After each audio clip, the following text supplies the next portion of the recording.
Guys, we have some breaking news that I want to bring to the table. Commissioner Kathy Engelbert, Commissioner of the WNBA, just announced that starting in 2025, the WNBA Finals format will change. And we have to start there because Caitlin Clark going #1 to Indiana, we've seen the impact that she has had on college. After Caitlin Clark announced her departure, the WNBA made some unexpected changes. Let's face it, we all saw this coming. The Clark effect is real and fully formed. When Caitlin and the Indiana Fever were eliminated from the playoffs, the ratings not only dropped but also skyrocketed. They were so low that the WNBA commissioner, Kathy Engelbert, probably had no choice but to sit down and think carefully about how they could fix their mess. But Caitlin Clark is the main reason people are tuning in to the WNBA. The entire event was in danger of becoming background noise without Caitlin, so they essentially rebuilt the format to keep people interested. Do you know about the changes that have been announced? Don't worry, I have all the details because no one else will break it down for you in this way. They decided to implement certain changes for 2025 in honor of Caitlin's incredible rookie season, when she made history and actually kept those ticket sales alive. 2025, the WNBA Finals format will change to a best-of-7 series. Yes. And the format will be 2-2-1-1-1. It's difficult to argue with Kathy Engelbert, the current WNBA commissioner, who feels that 3 games is insufficient because everyone is following every play that Caitlin Clark makes. This is evident from the finals rating. Kathy did the unthinkable and declared that the WNBA Finals would now be a best-of-7 series because Caitlin Clark has turned basketball into an endless roller coaster. Yes, a full-fledged miniseries dedicated to the drama Caitlin brings to the game is now necessary. In addition to that, the first round, which is already a best-of-3, will change in format to 1-1-1. Yes. And now for the numbers. The WNBA used to have a best-of-5 semifinal and final format, with a best-of-3 format for the first round. However, Albert changed that to a best-of-7 series, which consists of 7 games and 2 extra chances for us to watch Clark launch 40-footers and leave the opposing defense gasping. Oh, and those extra games increase ticket sales and merchandise sales, so everyone benefits except for the weaker teams that have to play Clark in crucial situations, but you get the idea. Huge for not only the players, but also the market. Yeah. Oh no, this came just after Clark's 2024 season, when she broke records like it was a pastime. And it wasn't just a modest announcement. Kathy even brought up examining the data showing viewer attendance, good sales, and internet interactions. The demand for Clark Mania was so high that it seemed like the universe itself could not handle it. But wait, Kathy wasn't finished. She added this mic drop moment instead of stopping at the best-of-7 games. The league expansion and the increased interest in WNBA basketball make now the ideal time to extend the schedule, lengthen the finals, and give fans more opportunities to watch the world's best players compete at the highest level. They had no choice but to keep up with the insane demand for new games or risk falling behind. This wasn't about expanding, but rather about avoiding the Caitlin Clark effect. It's a benefit for your team. Has played well enough to get into the playoffs. So now that your fans will be able to see your team play at home during those playoffs. But wait, there's more. The public has spoken, and it's clear what they want. So Kathy didn't stop at the finals. She also revealed that the regular season will now have 44 games. Apparently, we can't get enough of watching Caitlin Clark play for just 3 months. There will be more amazing plays, buzzer beaters, and Clark magic, and who can blame them? There have been discussions about extending the season because, let's face it, when someone breaks attendance records and makes the league famous, you don't just let that moment pass. You ride that W for all time. 3 months of Caitlin Clark isn't enough anymore, and fans want every second they can get, and the WNBA is more than happy to provide it. She elevates every game to a spectacle that you really must witness and don't even consider that they're going to stop here. The intensity of the playoffs, getting to go to multiple arenas so that people that are watching at home can see this environment in a multitude of cities. It's amazing. I love it. The growth continues. It's pretty obvious what happened. The WNBA didn't just have a slight increase in viewership the previous season. Instead, it was like the last season of Game of Thrones, with everyone who couldn't even explain what the WNBA stood for suddenly glued to their screens and the arenas for getting half-empty seats because they were packed as tightly as a rush-hour tube car.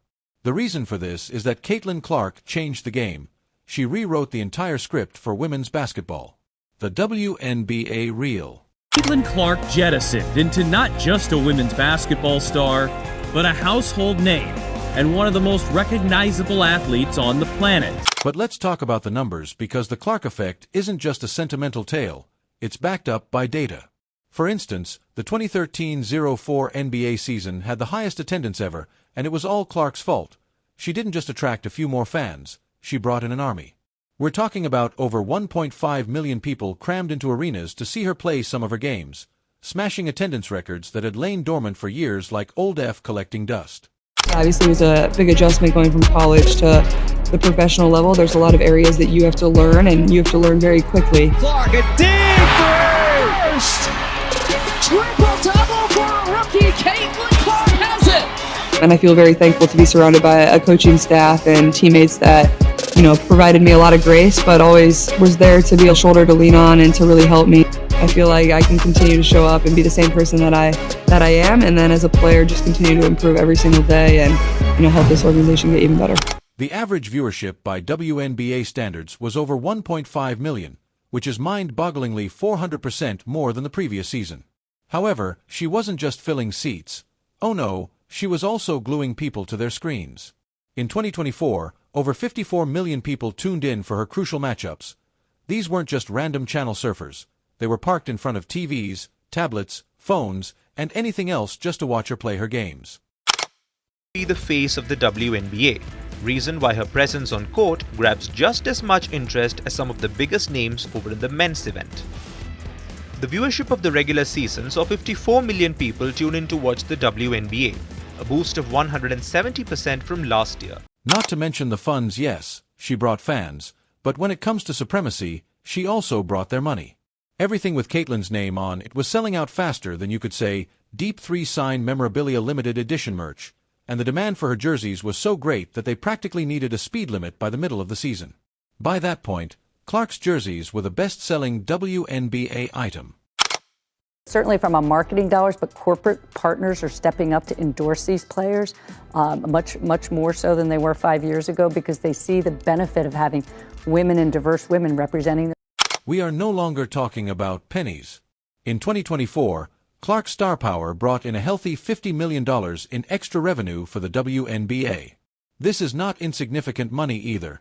It's real money that makes sponsors pay attention.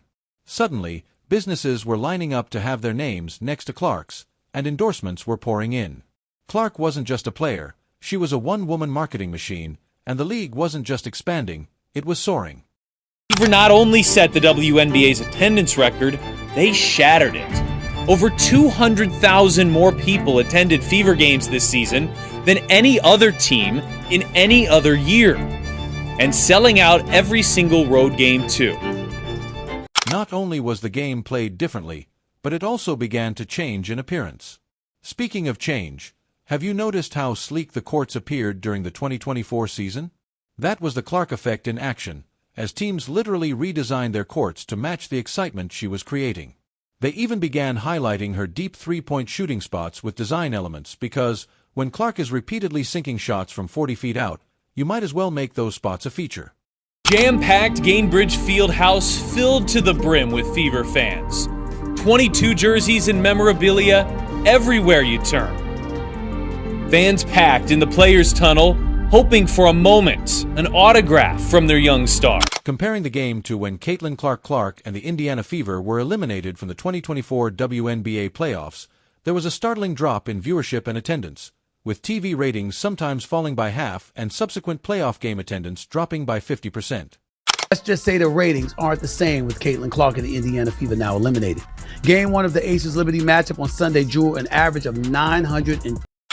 But Caitlin Clark's impact went beyond the court. She wasn't just playing the game, she was also changing the narrative surrounding it. Major media outlets couldn't stop talking about her, and suddenly WNBA players were getting the same amount of attention that NBA stars had been getting for years. When people say that 2024 was the best year in WNBA history, they really mean that Caitlin Clark happened. If you think her story ends there, you might want to buckle up, because this is just the beginning. By the end of 2024, Clark had not only thrown herself into the spotlight, but also brought the entire league with her. As a result, people began to view women's basketball differently, the discourse changed, and she was the one pushing it.